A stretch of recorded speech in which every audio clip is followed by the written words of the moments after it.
The city is one of Britain's key industries and Mervyn King is the man set to police it.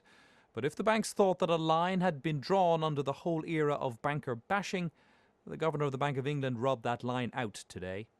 In what one senior economist described as extraordinary comments, Mervyn King said of banks, "If it's possible to make money out of gullible or unsuspecting customers, that is perfectly acceptable." He said that people had the right to be angry about losing their jobs as banks get bailed out. And banks still lived in a too-big-to-fail world in which the state will bail them out on the downside. The banking industry is privately livid at his views, and today it reminded Mr. King of who was at the wheel before the financial crash 3 years ago. I think the banks are, of course, an easy target. I mean, some did get into difficulty, and everything gets put at our door.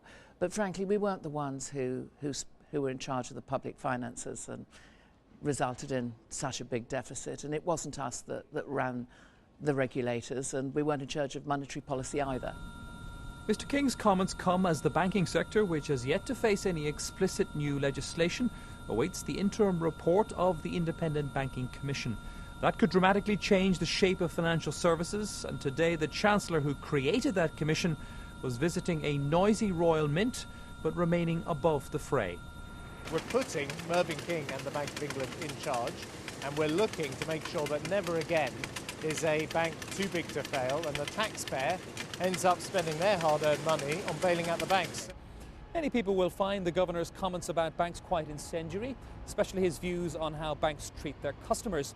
What's especially significant about this verbal hand grenade is that the Governor will be monitoring banks' behaviour in future.